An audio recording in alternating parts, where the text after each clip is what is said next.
Welcome to Mobility Matters, the official Cartus podcast where we promise you insightful, expert, and above all, honest conversation about global mobility and talent management.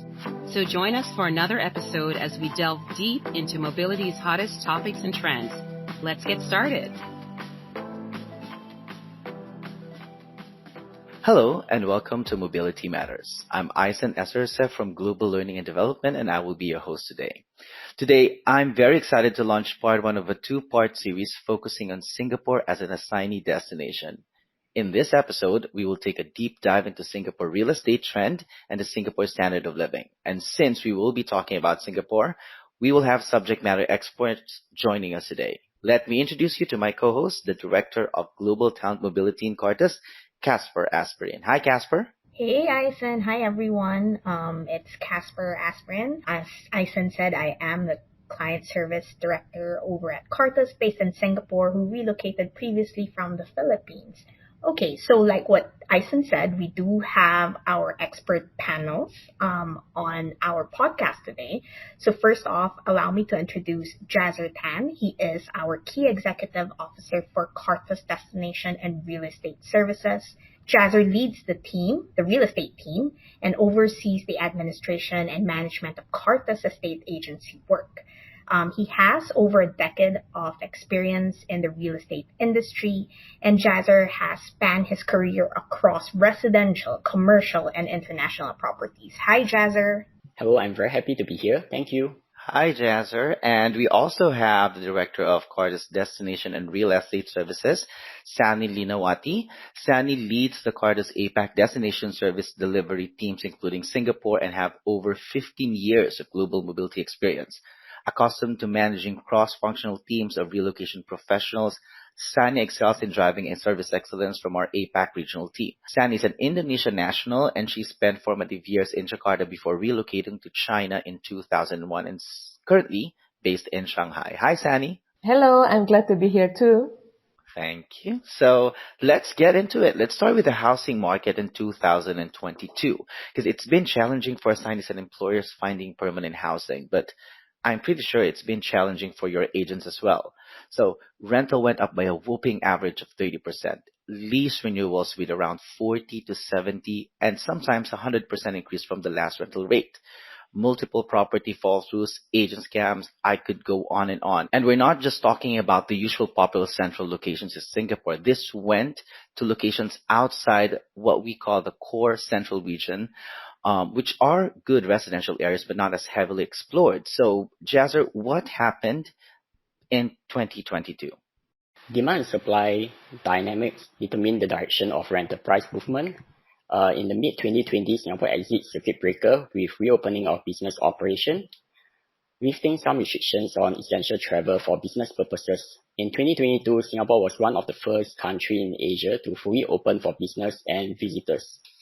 Being the forerunner in reopening, Singapore had gained first mover advantage and attracted businesses and talent all over the globe. Coupled with the increase in inbound, we had a shortage of new supply due to supply chain issues and delays in construction sectors. In the disparity of an increase in demand and a decrease in new supply resulted in a transition from a tenant market to a landlord market.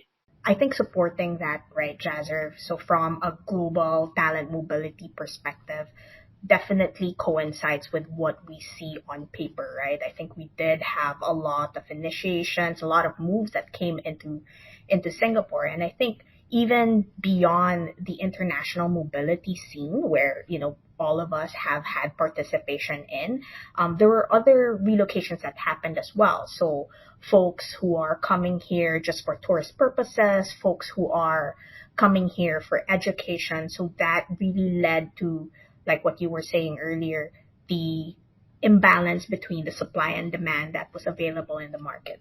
Yes, you are right. And because of that, in general, the rental has increased an estimated of 30% for 2020 and over 50% for private non-landed residential apartments comparing now and pre-pandemic. Rental had consistently increased month on month for 27 months. And in a landlord market, landlord have the upper hand in negotiating lease terms that they can demand higher rent and more favorable terms too. Oh, yeah. Well, actually, I personally have heard of astronomical offers being made just for the landlord to consider them as a tenant. Are you able to give us a little preview or examples of the demands the landlords have asked for, or even what prospective tenants were willing to offer?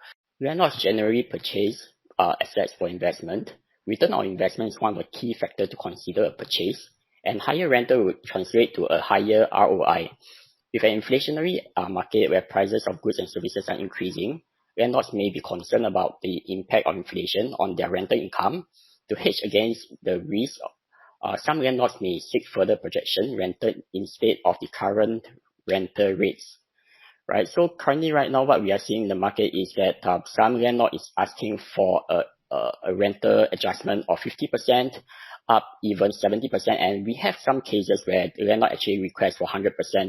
And depending on the circumstances of the tenant, we actually advise them if the rental renewals is actually advisable based on, because if let's say they are having a local move, there could be some additional costs. For example, they could require transportation fee, they could require accommodation, temp housing fee, and of course, storage fee, right? So we will do a comparison for them, and of course, give them valuable advice to help them decide, make an informed decision on that. Right, so tenants should always review the terms of the agreement in totality and seek professional advice if necessary before committing on any leases. So in Singapore, housing is much more regulated, which is, as of the moment, I will take it as a good thing because a lot of information is made available for public access. So tell me, Jazzer, help us understand from your perspective, how is it like for you and your team of agents who actually support the tenants? So what were the challenges that you had? What did you experience as you tried to source for properties and showed properties to our customers and clients? It has been a challenge. It has definitely been a challenging time for us as we work to support our clients and help them find suitable rental properties. We have faced numerous challenges as tenant representatives trying to support our clients in finding suitable rental properties during a landlord market. One of the most significant challenges we faced during this period is the shortage of good quality housing supply. This meant that we have had to work harder to find available properties that fits our client requirement and budget. Additionally, landlords are generally more selective on tenant profile and less willing to negotiate on lease terms and rental rates. We had tenants who are more chill or less decisive in making a commitment, even if the property ticks all their requirement and budget. We understand that they may need more time to discuss and decide sometimes. We do provide valuable advice and consultation to weigh the pros and cons for tenants to make a more informed decision. It's actually worth noting that in the landlord market, good quality housing that is well maintained and conveniently located tends to move fast. In such circumstances, time can work against the tenant, often resulting in a miss for the apartment or be caught in a rental competition with another competing offer. But despite the challenges, it was definitely rewarding to see our clients finally find apartments that meet their needs and preferences. I guess share or even ask Jazzer a quick question about it, right? So I think we've experienced a lot of shock, at least from a client perspective. So typically, at least over at Cartus, the consultants, whenever someone is renewing their properties, right? Before we start any renewal discussions, we would typically validate stuff with our mobility contacts. And obviously, once Jazzer's team comes in and they start the conversations with the landlord, I think it did shock a lot of our client contacts and our employees as well that the landlords were asking for astronomical pricing. And I think in some cases we've seen fall throughs even on negotiations just because of how competitive the market is, right, Jazzer? I mean, I think at least for last year, even if a person has been living in that property, if they don't agree to the new pricing, sometimes the landlord would prioritize a new tenant to come in just so that they can earn that money back. Yes, correct. Yeah, right. Yeah, so after all, we all see if let's say the asking price is within the market acceptable range to make decision. Yeah. And I guess that's where we rely a lot on the information that Jazzer and his team really tries to produce for us.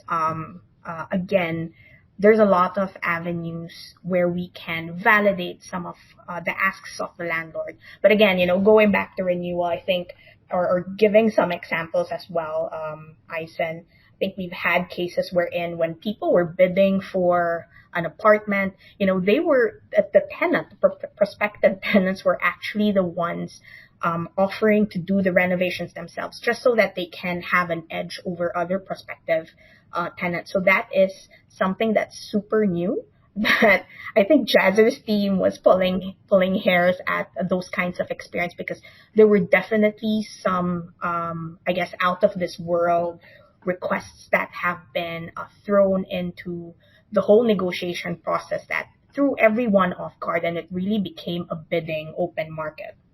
So just out of curiosity, would you say that the tenants have lost their negotiating power with the landlords when it comes to the market in Singapore? Okay, in the landlord market, usually landlord has the upper hand. Of course, when landlord has the upper hand, they have some choices. And of course, tenant, when they are and sometimes tenant could be at the mercy of the landlord when there isn't any much choices left for them, right? So I would not say that tenant do not have choices, but the choices could be limited, right? And by participating in the landlord market as a tenant, they need to price and make their offer more competitive comparing to their competitors. Yeah, in order to have a chance to secure the apartment that they preferred. Right. I think, having relationships with, good relationships with your landlord as an existing tenant, right? That definitely helps. But of course, the attraction of the investment, it's always landlords see the property as an investment property, right? At the end of the day, it's all about, number one, money, and who they perceive can take care of the property. So I think a lot of the time, there is a balance between, of course, sending or standing up for what you believe the value of the property is, from a tenant perspective when you're trying to offer things, and be able to compromise on a few things as well. Because, sometimes employees come in with a list of priorities that they would have, and thinking that they can get everything. However, of course, the more detailed you are in a way in terms of what exactly you want in the property, sometimes it's hard to see the compromise there. So I think, it really was extremely hard for some of our customers and for some of our clients to really try and identify what is critical for them to have in the property, and of course negotiate that in when having discussions with their landlords. Oh yeah, well, I would agree on that, because I'm a tenant myself, and as a renter, of course, I have to play the priorities myself, like which is more important. Would it be the travel time, amenities, closer to the grocery, closer to the train station, so things like this. So do you advise your customers or clients about the priorities when it comes to providing housing or showing housing to their employees? Yes, definitely. When we kick off the program, the first thing we will do is to review our tenant criteria and categorizing them into two categories, mainly the essential requirements and desired preferences. Our primary focus will be to address the needs first. It is important for us to assess whether the criteria are feasible in the local context. Taking for example, we will determine if the housing allowance is sufficient for a particular apartment size in a specific location. We will then have conversations with our tenant, offering them advice and provide them with options to consider.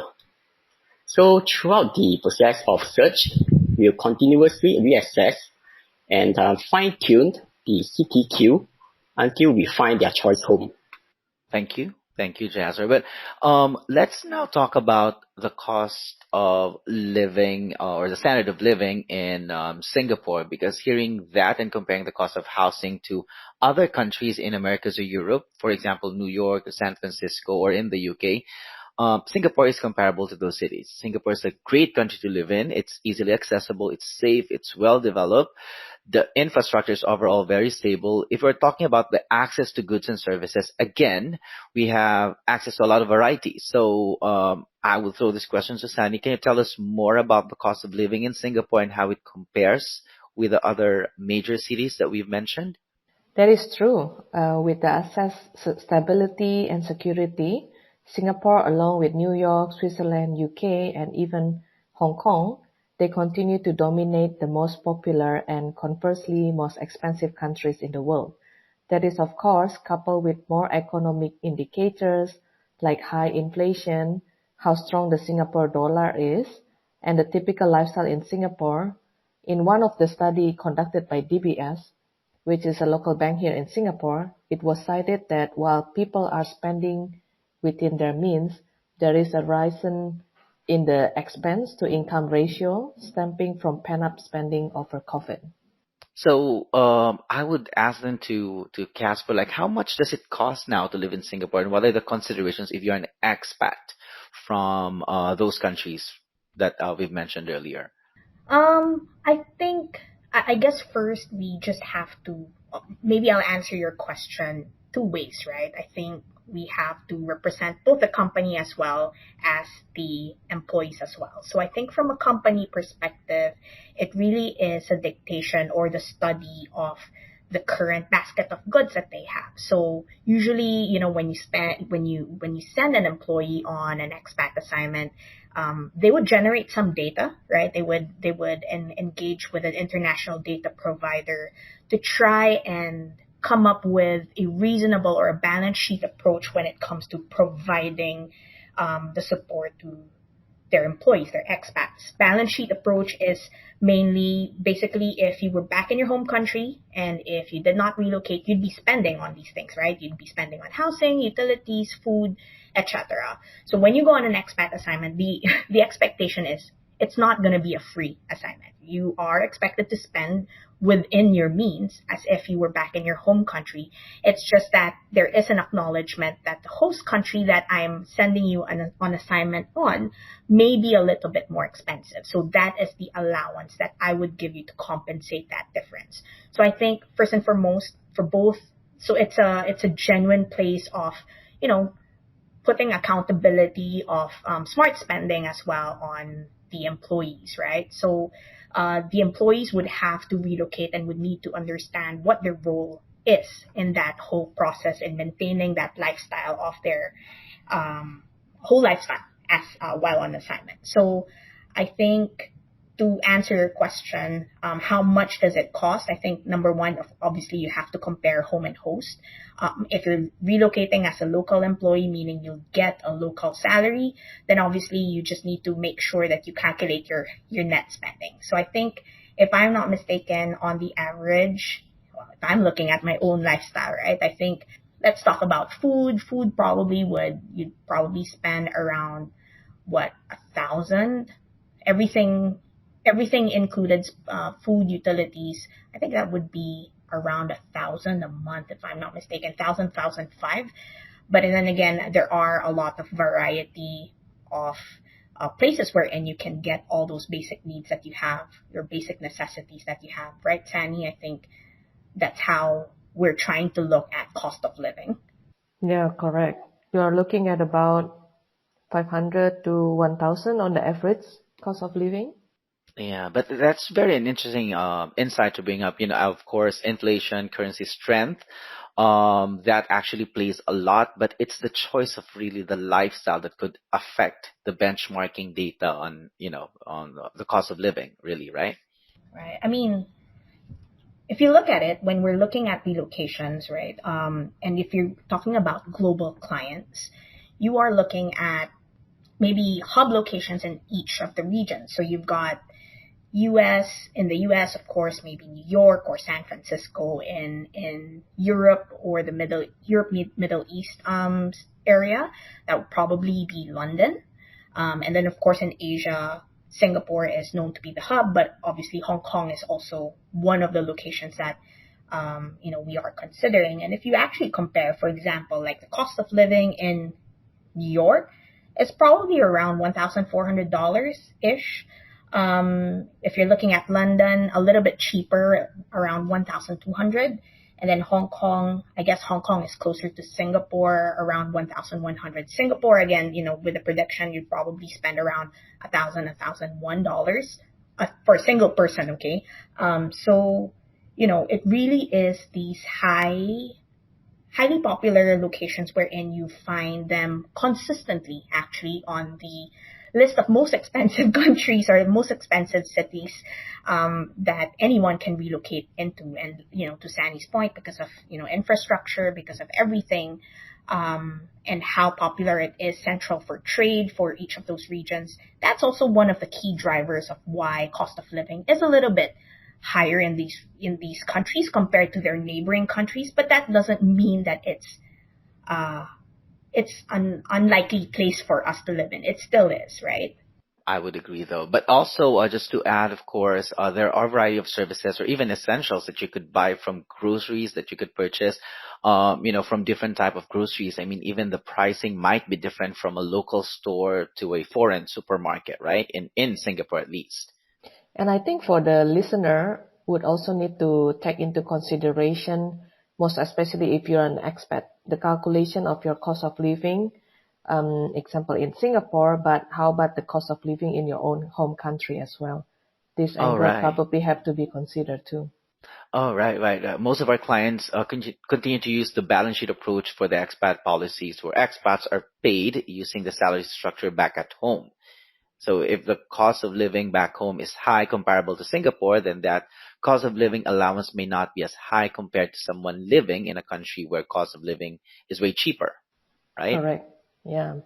That's why most of our clients have approached us to question the data of the international provider. If cost of living has risen in Singapore, why didn't the allowance go up? One of the most common situation from last year was that it was because cost of living everywhere shooting up, right? And it just so happened that your home country rose up just as much or even more than Singapore.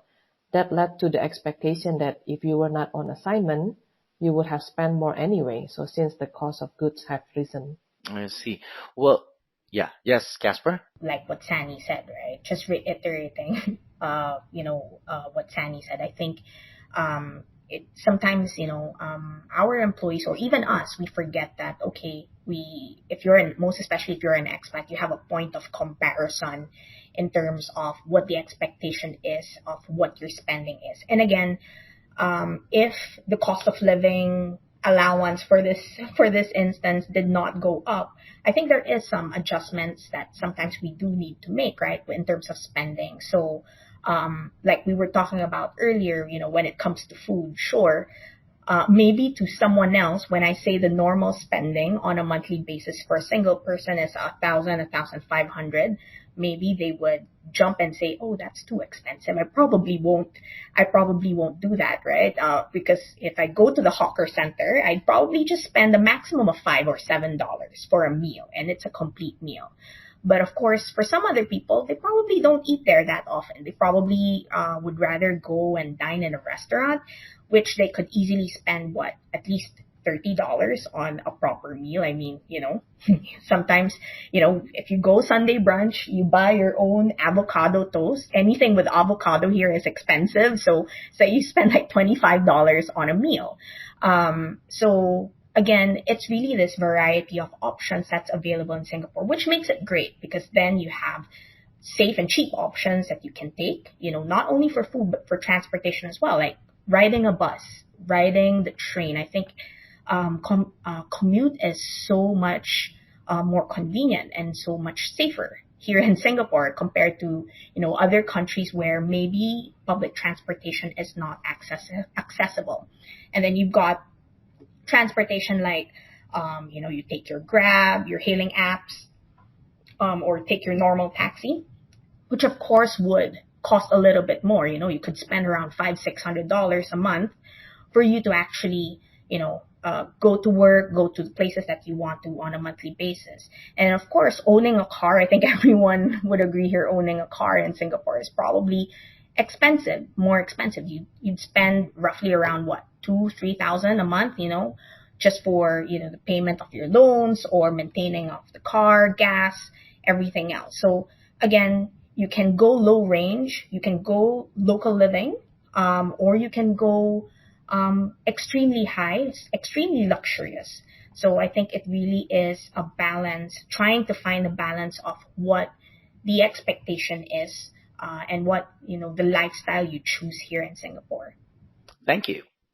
So I think we have time for one last question, and this is, to summarize everything as well. So with all these challenges, Singapore remains one of the top destinations for assignees due to excellent infrastructure and ease of living.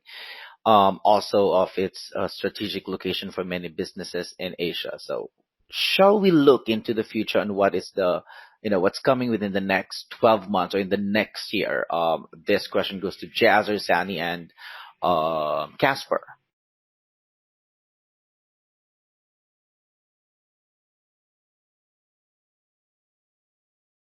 Maybe I could summarize on the real estate rental market. Year to date, we are still facing an upward pressure month on month. On the supply side, we are expecting more than 18,000 new private residential supply to be ready this year. However, the newer development tends to be priced higher than the surrounding comparable apartments. And we expect the rate of increase to taper down from the second half of 2023, when the impact of slowing economy make their way through the residential demand. Right, we have been hearing news about cost cutting and so on and so forth. Right. Overall, I'm still expecting a more moderate rental increase for the year. Well, I guess, Aisen, this is a very difficult question you throw, especially in the time of so many uncertainty. I guess what I can share to wrap up is, since my approach is more on the facts and data, I guess conducting twice a year of cost of living data, rent data can help for everyone to do some advanced planning, right? For employer and also for employee for their financial well-being. I guess this is my suggestion. That's true. I think the constant review of the cost of living data or the housing data, just to make sure that it's relevant, and it allows clients to anticipate questions as well, to address questions that their employees may ask. It doesn't necessarily mean it would lead to any adjustments, but at least they know that what they're offering their employees are still relevant. I think that's a key conversation that they would need to have, not only with their international data provider, but with their mobility companies that's supporting them, such as Cartus, right? I think that's one thing. And again, that's one thing that constantly as a team, we have been working together on, whenever there are housing or allowance reviews, they would check in, our clients would check in with us just to use us as a sounding board to see whether or not what they're offering is still relevant. Does it warrant an increase or does it warrant a decrease? I don't think we would advise at this point in time to adjust any of their policies very, very drastically, just because of what Jazzer said. It could go down, it could taper down pretty soon, and all we have to do is really just to watch the market very, very closely. And I think last but not the least, we do need to make sure that, again, prioritization, I think Jazzer said this earlier, prioritization is key. Make sure if you are a relocating employee, make sure that you have that discussion with your consultants or whoever is helping you manage that move. Just because, we, such as the Cartus consultant, we would have previous what's happening not only for, for a single employee, but for all the engagements that we are moving with. So, tap onto the expertise of your relocation management company like Cartus. And we can help with making sure that we communicate or advise you on what probably is the right way to prioritize certain things. Again, be open-minded. to those types of feedback, because we're all here to help everyone to make that smooth adjustment into the new country. And again, for those who are living here in Singapore, regardless if you're an expat or a local, I think establishing good relationships with the landlord when we're talking about housing, that's something that we encourage our employees to do, just because it could make a difference, right? Probably won't give you so much discount, but it definitely will help in terms of negotiating some of the lease terms, negotiating the pricing to a certain point. I think that is the kind of maintenance of relationship that would help you, and it would really, return the favor back to you if you do establish a good relationship with your landlord. And then again, just to close off what Sandy had suggested, I think that review and that counter check and counterbalance, we do have a lot of things in place in order for us to cross check and really validate what we have. We have a lot of white papers that we release, market insights that we release on a regular basis. That would help our own clients to try and, understand the market more and formulate and future-proof their policies and their allowances, for the sake of their employees and their company. Thank you so much. That's very good tips, really. So, however, this is all the time we have. So, I hope all the listeners have learned something that you could go ahead and use with their relocation, maybe a client or a customer. I would like to thank Jazzer, Sani, and Casper on all your insightful sharing. And to all the listeners, we hope you enjoyed today's episode. If you're interested in learning more about what we've discussed today, feel free to email us at cartussolutions@cartus.com or visit cartus.com for our extensive resource library. Thank you for joining us for another episode of Mobility Matters, the official Cartus podcast. Be sure to subscribe to Mobility Matters through your favorite podcast streaming platform. And as always, if you have a question we didn't cover or you'd like to request a topic for an upcoming episode, why not email us at cartussolutions@cartus.com. See you next time.